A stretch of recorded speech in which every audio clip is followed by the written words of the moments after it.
Hey guys, today we are going to discuss problem structure in smart buildings. Our producer at Kado is Jagannath. Jagannath, welcome. Glad to be here. Machine learning is amazing, but it has problems. At Cardo, we bridge the gap and we show you how to use machine learning with other methods. Let's get started. Okay, so what is smart building problem? If one thinks of a smart building, the vision that comes to mind is one of automated doors, biometric sensors, HVAC, and so on. But really, the vision for a smart building is something that completely runs itself on its own. It's autonomous. The savings that are projected for a smart building range between the $1 million and the $3 million range, depending on the size of the building, the type, and so on. There are different functions in a smart building like surveillance, incident response, security, access control, maintenance, repair, HVAC, energy systems, and a host of others depending on the type of building. The point of a smart building is to bring autonomy to each of these functions, as well as something that's a coordinator that works between them to bring them together as a single whole. So, Jag, why structural problem? I mean, you spent a lot of time on it, so explain that to us. You could split the problem functionally, as I mentioned before. But why would you split it? You would split it because real world problems are very complex. Even when you split them functionally, even the parts themselves are really complex. And that's why you need to decompose them into smaller problems, solve them individually, and then bring them together in an architecture so that the whole thing can be solved and it works as you desired it. So, how would you go about structuring the problem? The first thing you have to do is define the problem itself, and that has three parts, as we'll see very soon. Next, once you've structured the problem, you look at the world that the problem lives in. This is important because world definition sometimes influences the problem and the model that resides in the world. And we'll get to that as well. Once you define the problem and the world, the next step is to decompose it. How do you define a problem? There's three aspects to that as well. Firstly, you describe it, the basics of what it is. Next, there are many factors that you need to potentially trade off. For example, is this a problem where you need to build a model for something that's got many scenarios that are very close to each other? Or is it for a very particular specific scenario? The former would be a general model, whereas the latter would be specialized in that particular problem. So, are you pre training a model and then fine tuning for your scenario? Or do you just need to build a model for that one scenario? It depends on your use. If you are a provider of software, for example, for NLP, you may want to pre train a model that then your customers can fine tune to their situation. But if you are just someone creating a model for a particular problem, you won't do that. You would just do something that's specialized. Okay, so let's move to the deep end. First, what kind is a smart buildings problem and how do you define that? Okay, the smart building problem, particularly the one that we're talking about, which is surveillance, can be defined primarily by data. So it is a data driven problem. And the data that drives it are two things: images and video feeds from CCTV. Now, these are high volume and high velocity. What that means is there's a lot of data coming in all the time, and the data that does come in is big in size.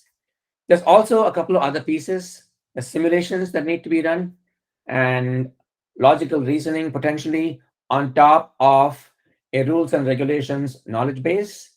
So, because of that, you will have three different phases. Firstly, there's training and inference, as you would find in pretty much any data driven problem. But there's also the task of design, which you need to do in simulations as well as in logical reasoning. Okay, so the free offer a basic foundation. What else? Trade offs, prioritization. There's five of them. Customization. Yes, each building is different, each parking lot is different. So what you might want to do is pre-train a model across multiple scenarios, different buildings, different parking lots, and then customize that for a particular scenario for a particular building problem. Scaling.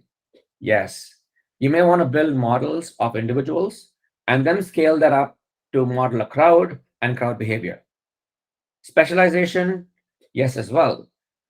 Different cameras have different resolutions and different frame rates, especially with CCTV and those that capture images inside buildings. So, what you might want to do is you might want to build models for particular frame rates, for particular resolutions. Trustability. Now, this is a good one. This will go a long way towards trust in a smart building system if you have a human in the loop. Don't allow your smart building model to surface incidents or take actions without a human in the loop vetting and approving these things. Finally, complexity. There's two different ways in which you can set up a smart building. You can either set it up to just capture intentions and scenarios, or you can do that as well as have it take actions. Now, the former is about capturing a complex world and eliciting very simple structure out of that. It's what pretty much any perception model, any image model, any video model would do. Now, the latter is about taking actions, which is taking a simple structured action and performing that in a complex world. So you could set up your model to either do the first one or do both. Okay, so we've covered considerable ground. So how do we operationalize this for a smart building? First, the user. For a smart building, that would be a person. And people are both an input to the system as well as a recipient of the output. But a smart building also has to interface with other machines. They could be other models, or they could be building systems like access control, biometrics, and so on. So, in that sense, both a person and a machine are the user of a smart building. However, there's one difference.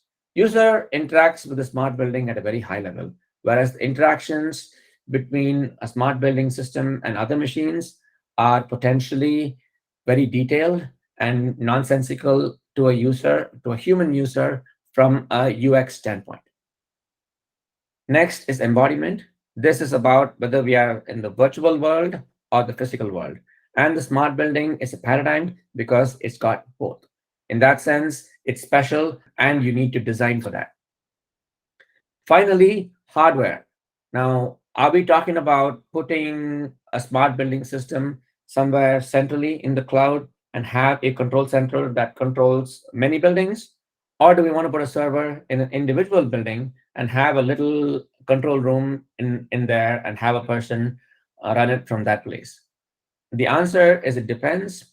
For simpler use cases, you could potentially get away with the former. For a building complex with a lot of buildings and a lot of use cases and functions, you might want to consider the latter. But this is also a design point. Let's switch gears. Why discuss the world a problem lives in? It's because world definition drives your problem definition. This is usually ignored by designers.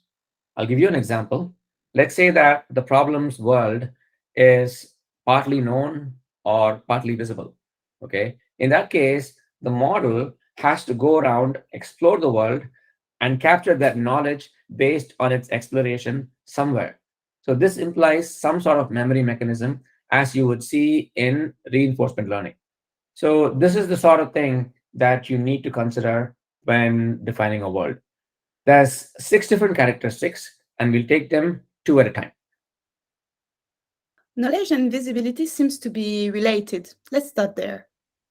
Actually, visibility is more interesting in a smart building compared to knowledge. And this is because true intentions of the users, which is a person, is not always visible. It's not clear why a person and what they intend to do inside a smart building. Knowledge is not that interesting. I mean, a smart building problem is well known. There isn't anything that's new that surfaces on an ongoing basis. So other than saying that it's a fully known problem, it's not that interesting. Okay, so next we have uncertainty and change. How are these two related? Uncertainty, right? Basic human nature is fuzzy. Anything can happen, and we should learn to expect the unexpected. As a result, there's a lot of uncertainty in a smart building, especially in the surveillance problem. Change. Now, this might not be as big of an impact as uncertainty. For example, if you're talking about illegal activity, right, the perpetrators get smarter as the systems get stronger, right? You see this in hacking as well. So, in that sense, on longer time scales, maybe change is important, but on at an operational level, on a daily basis, it might not be as important as potentially dealing with uncertainty. Okay, so what do we have left? A couple more. Firstly, multitude. Is the smart building system, especially for surveillance, is that one thing standing on its own, or is it interacting with others? And the answer is obviously the latter. So, in a smart building, there might be multiple surveillance systems and multiple surveillance models.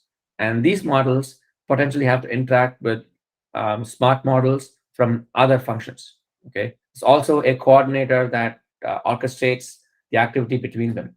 There's non-smart standard building systems that also need to be interfaced. So there's a lot going on. So this is an environment where there is multitude, and the system has to decide, is it working together with them or is it competing with them? So that's a design point. Need for memory. Now this is important. The inherent nature of video. Video has a time dimension, and so you need memory. So you've defined the problem, you've defined the world. What do we do next? Decomposing. And there's three different things that help with that. Firstly, you want to talk about hierarchy. This is important because it determines the levels at which you build models for your problem. Next is interrelationships. It's about how the instances and the levels in the problem interact with one another. You can also look at data interactions and interactions between bodies of knowledge as well. That's the second step.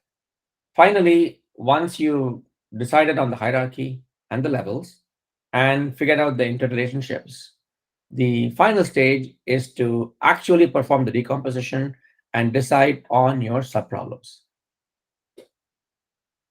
Okay, so hierarchy is important. Talk to me about it. Okay, so before we start, here's a disclaimer.